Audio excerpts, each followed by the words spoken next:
নমস্কার বন্ধুরা, আমার সায়ন্তিস কিচেন চ্যানেলে আপনাদের সকলকে জানাই স্বাগত।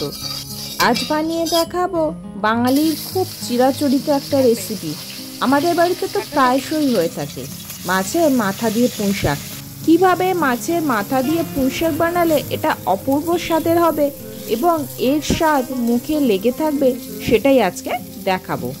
তার জন্য এভাবে মাছের মাথা দুটো অর্ধেক করে ভেজে নেওয়া হলো। মাছের মাথাগুলো জড়িয়ে আছে, কোনোভাবেই অর্ধেক করা যাচ্ছে না, তাই দুটো একসাথে ভেজে নিয়ে তারপরে তার ভিতরে মাছের থেকে কিছুটা পরিমাণ তেল বেরিয়েছিল, সেই তেলটা দিয়ে ভেজে নিতে হবে। এখানে কাতলা মাছের মাথা ব্যবহার করলে সবচেয়ে ভালো টেস্ট হবে, তবে যে কোনো মাছের মাথা দিয়ে এটা করা যাবে। তারপর মাছের তেলটা তুলে নিয়ে তার ভিতরে আরও একটুখানি তেল দেওয়ার পরে এর ভিতরে এবার দিয়ে দিতে হবে কুচি করে রাখা পেঁয়াজগুলোকে একটু বড় বড় সাইজেরই কিন্তু কাটতে হবে। মাছের তেল কিছুটা পরিমাণ তুলে নিয়ে তাতে নর্মাল তেল দিয়ে পেঁয়াজগুলোকে ভেজে নেওয়া হয়েছে। তারপর ওর ভিতরে দিয়ে দেওয়া হলো 3 থেকে 4 কোয়া থেঁতো করা রসুন। পেঁয়াজটাকে কিন্তু সম্পূর্ণ লাল লাল করে ভাজা যাবে না। পেঁয়াজের কালারটা হালকা একটু চেঞ্জ হয়ে যখন স্বচ্ছ হয়ে আসবে তখন এর ভিতরে রসুনটা দিয়ে রসুনটা মিশিয়ে নিতে হবে। রসুনের যেই গন্ধটা, কাঁচা গন্ধটা চলে গেলেই এইবার এর ভিতরে দিয়ে দেওয়া হলো ডাঁটা। পুঁই শাকের ডাঁটাগুলোকে কেটে এর ভিতরে দেওয়া হলো। ডাঁটাগুলোকে সিদ্ধ করার কোনো প্রয়োজন নেই, আজকে এইভাবে কাঁচা ডাঁটাই রান্না করে দেখাবো। অন্যদিন আমি যখন রান্না করেছি ডাঁটাগুলোকে হালকা ভাপিয়ে নিয়েছি, তবে আজকে একদম কাঁচা ডাঁটা ভালো করে ধুয়ে তারপর এর ভিতরে দিয়ে দিয়েছি। ভালো করে খেয়াল করে দেখেছেন, পেঁয়াজটা কিন্তু আমি লাল লাল করে ভেজে মেশাইনি। পেঁয়াজটা হাফ ভাজা করেই এই পুঁই শাকের ডাঁটাগুলো দিতে হবে। তার ফলে কি হবে, পেঁয়াজের যে একটা টেস্ট সেটা কিন্তু এর ভিতরে খুব ভালো করে পাওয়া যাবে, আর রসুন থেকে একটা খুব সুন্দর ফ্লেভার আসবে। এইবার এটা দিয়ে ভালো করে নেড়ে চেড়ে কিছুক্ষণ ঢাকা দিয়ে রাখতে হবে। তারপর ঢাকনা খুলে আবারও এইভাবে মিশিয়ে নিতে হবে। যেহেতু ডাঁটা একটু কুক হতে সময় লাগে, তাই এইভাবে ঢাকা দিয়ে এটাকে কুক করতে হবে যাতে আস্তে আস্তে এটা নরম হয়ে যায়। তারপর ডাঁটাটা যখন 50%-এর মতো কুক হবে তখন এর ভিতরে দিয়ে দিতে হবে কুচি করে রাখা আলুর পরিমাণটা এখানে খুব কমই দেওয়া হয়েছে। একটা মিডিয়াম সাইজের আলুকে কুচি করে দেওয়া হয়েছে। এবার এর ভিতরে দিয়ে দেওয়া হলো চেরা কাঁচা লঙ্কা। আপনারা এর বদলে লঙ্কার গুঁড়ো ব্যবহার করতে পারেন, তবে আমার মা যে কোনো শাকে কাঁচা লঙ্কাই ব্যবহার করেন। তারপরে দিয়ে লঙ্কাটা ভালো করে মেশানোর পর এবার এর ভিতরে দিয়ে দেওয়া হলো কেটে রাখা কুমড়ো।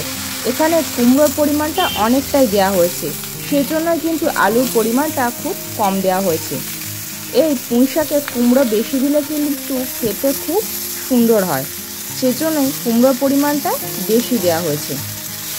কুমড়োটা দেওয়ার পর এবার ডাঁটা আর কুমড়ো একসাথে বেশ কিছুক্ষণ ধরে কষাতে হবে। ডাঁটাটা 70% কুক হওয়ার পরে তারপর কিন্তু কুমড়োটা দিতে হবে, কারণ ডাঁটা গলতে সময় লাগে, কিন্তু কুমড়ো খুবই নরম সবজি। এটা কড়াইতে দিয়ে বেশ কিছুক্ষণ নাড়াচাড়া করলেই কুমড়ো নরম হয়ে যায়। এবার ডাঁটা কুমড়ো দুটোকেই একসাথে এভাবে কষাতে হবে। প্রয়োজন হলে মাঝে মধ্যে একটুখানি ঢাকা দিয়ে রাখতে হবে। এইভাবে বেশ কয়েক মিনিট ধরে কুমড়ো আর ডাঁটাটাকে কষিয়ে নেওয়ার পর এবার এর ভিতরে দিয়ে দেওয়া হলো পুঁই শাকের পাতা। পুঁই শাকের পাতা কিন্তু খুব বেশি পরিমাণে দেওয়া যাবে না।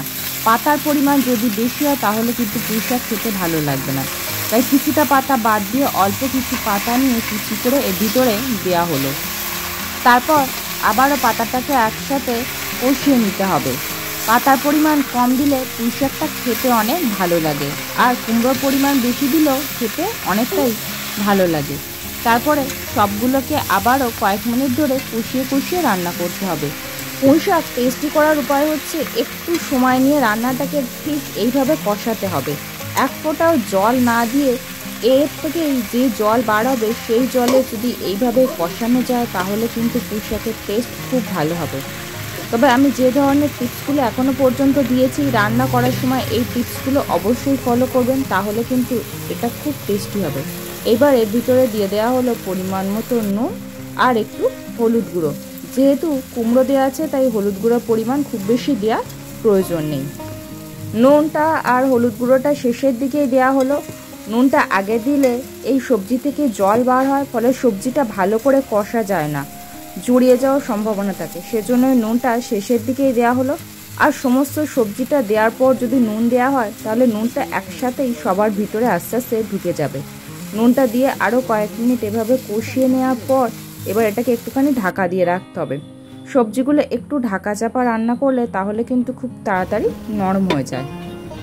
এবার দেখুন সবজিগুলো আগের চেয়ে অনেকটাই নরম হয়ে এসেছে।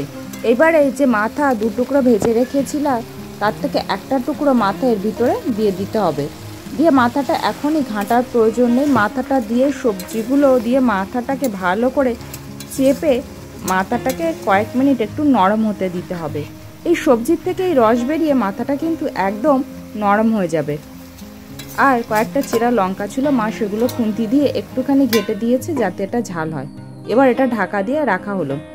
কয়েক মিনিট পর ঢাকনা খোলার পরে মাছের তেলের যে শক্ত অংশগুলো তুলে রেখেছিল সেগুলো আস্তে আস্তে ভিতর দিয়ে দিল।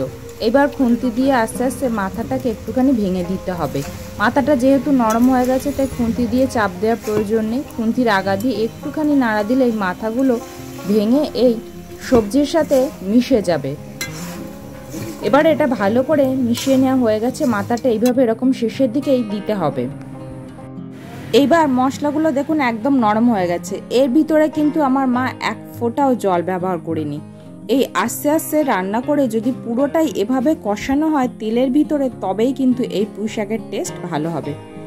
এক ফোঁটাও জল ছাড়া এই পুঁই শাকটা বানানো হয়েছে। খেয়াল করে দেখবেন আমার মায়ের ভিতরে কোনো প্রকার চিনি ব্যবহার করিনি।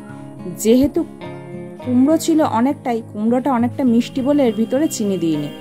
তবে যারা মিষ্টি কুমড়োটা ব্যবহার করবেন না বা কম ব্যবহার করবেন সেক্ষেত্রে তারা কিন্তু কয়েক দানা চিনি দিয়ে দেবেন। আমাদের এটা রেডি হয়ে গেছে, বাটিতে তুলে সার্ভ করে দিলাম। আমার এই মাছের মাথা দিয়ে পুঁই শাকের ভিডিওটা আপনাদের কেমন লাগলো অবশ্যই জানাবেন। ভালো লাগলে লাইক, কমেন্ট, শেয়ার এবং সাবস্ক্রাইব করতে ভুলবেন না।